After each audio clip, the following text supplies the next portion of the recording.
Hello students, continuing solution. तो आज हम लोग करने वाले हैं numerical problem on colligative property relative lowering in vapour pressure. तो जैसे कि हमारे पास क्वेश्चन है, vapour pressure of water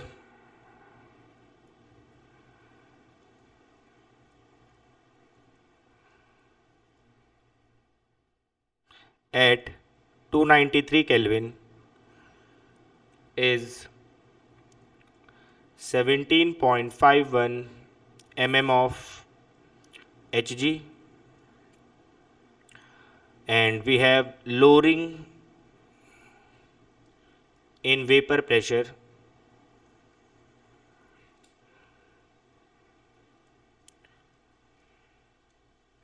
is lowering in vapor pressure of sugar solution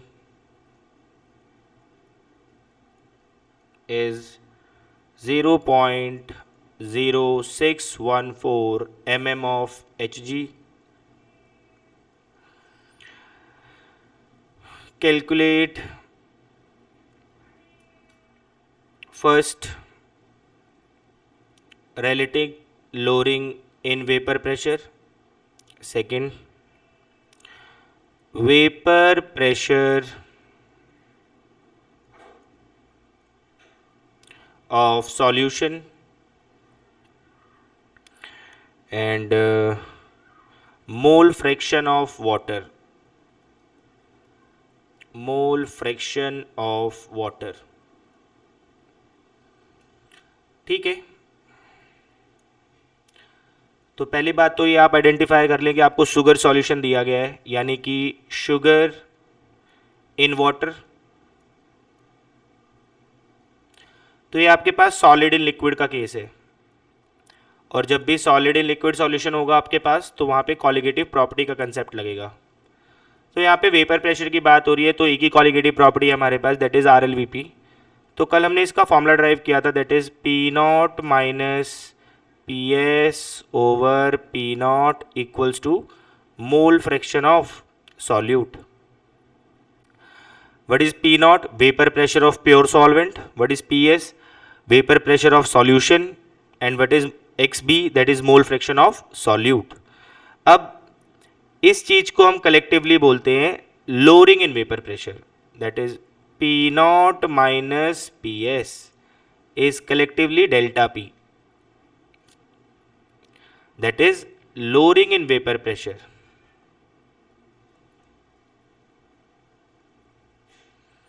vapour pressure में कितना गिरावट आया है, तो पहले कितना था, सॉल्यूशन का कितना हो गया, उसको माइनस कर लें तो आपके पास डेल्टा पी आ जाएगा, that is lowering in vapour pressure.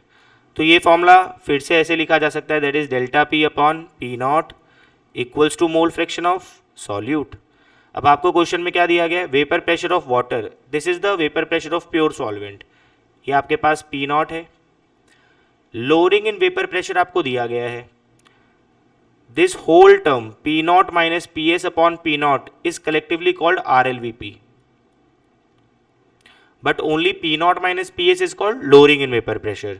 तो आपको ये डेल्टा P दिया हुआ है, आपको बताना है RLVP। ठीक है, तो अब हमारे पास क्या फॉर्मूला है, we have to calculate RLVP। तो RLVP, what is RLVP? RLVP is P0 minus PS over P0, यानी कि delta P over P0।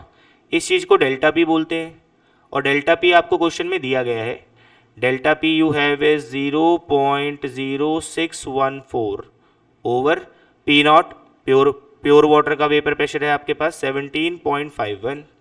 Just आप इसको डिवाइड कर लें, you will gate 0.00351 mm of Hg। So this is RLVP, that is relative lowering in vapor pressure। Second part में हमें बताना है vapour pressure of solution, vapour pressure of solution. ठीक है, अब आप जानते हैं कि आपके पास जो P not minus P S है यानी कि डेल्टा पी, ये आपको क्वेश्चन में दिया गया है। डेल्टा पी आपको क्वेश्चन में कितना दिया गया है? 0.0614। और पी नॉट आपको पता है, that is vapour pressure of pure water, that is 17.51 minus P S, this is vapour pressure of solution. तो आप इसको थोड़ा सा रीअरेंज कर लें तो P S is equals to 17.51 minus 0.0614, minus कर लें, you will get around 17.4468 mm of Hg. So there is difference between relative lowering in vapor pressure and lowering in vapor pressure. Lowering in vapor pressure is P naught minus Ps, इसको delta P भी कहते हैं, and relative lowering in vapor pressure is P naught minus Ps upon P naught, इसको RLVP बोलते हैं। Last we have to calculate mole fraction of solvent. तो क्या formula है हमारे पास RLVP का? P not minus P S upon P nought equals to mole fraction of solute. ये तो आपने कैलकुलेट कर लिया है, इस पूरे की वैल्यू आई है आपके पास 0.00351 mm of Hg। Mole fraction of solute है आपके पास। तो अगर आपके पास मोल फ्रैक्शन ऑफ सॉल्यूट है तो आप मोल फ्रैक्शन ऑफ सॉल्वेंट निकाल सकते हैं।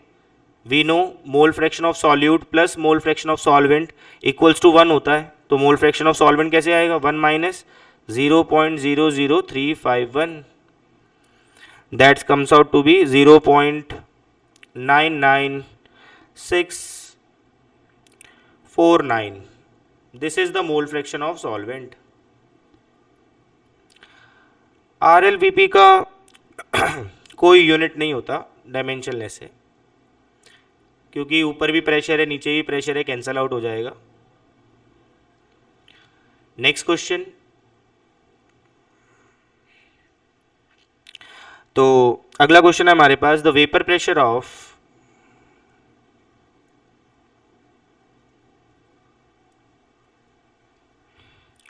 %5 aqueous solution of non-volatile organic substance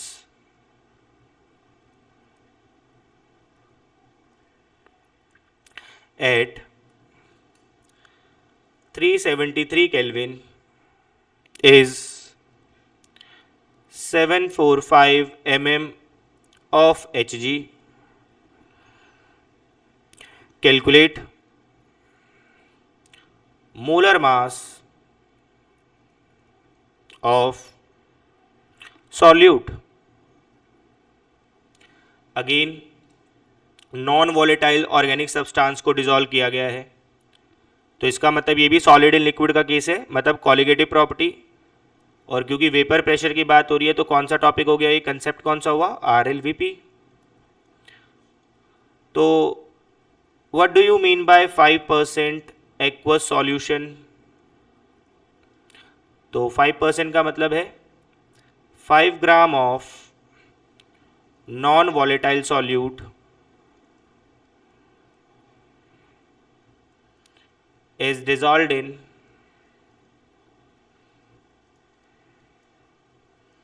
100 gram of solution. तो यहां से आपके पास वाटर कितना आएगा? Weight of water solvent that is 95 ग्राम। कल हमने फॉर्मूला किया था P not minus P S over. Calculation को अगर इजी करना चाहते हैं तो आप सेकेंड फॉर्मूला इस्तेमाल कर सकते हैं, P not minus P S upon P S equals to weight of solute over molar mass of solute, weight of solvent over molar mass of solvent. तो vapour pressure of pure water, क्योंकि अब यहाँ पर हमारे पास standard conditions है, तो pure water का vapour pressure हो जाएगा 1 atm यानी कि 760 mm ऑफ Hg। ये आपको पता होना चाहिए, कि अगर स्टैंडर्ड कंडीशंस होती है तो स्टैंडर्ड कंडीशंस पे प्रेशर 1 atm होता है और 1 atm equals to 760 mm of Hg। तो P नॉट हो गया आपका 760। Vapour pressure of 5% aqua solution दिया गया है, सॉल्यूशन का वेपर प्रेशर है 745 over 745 equals to weight of solute 5। Molar mass of solute हमें कैलकुलेट ही करना है और this is your 95 and molar mass of water is 18। तो यहाँ से अगर आप इसको सॉल्व कर लें then you will get molar mass equals to, ये यहाँ चला जाएगा 5 1 जा 5 1 जा 9 जा, तो ये आपका ऊपर आ जाएगा 18 over 19 into 745 over 15 comes out to be 47.05 gram per mole. तो इस तरीके से आप मोलर मास भी कैलकुलेट कर सकते हैं। So these are the numerical problems on RLVP. Thank you.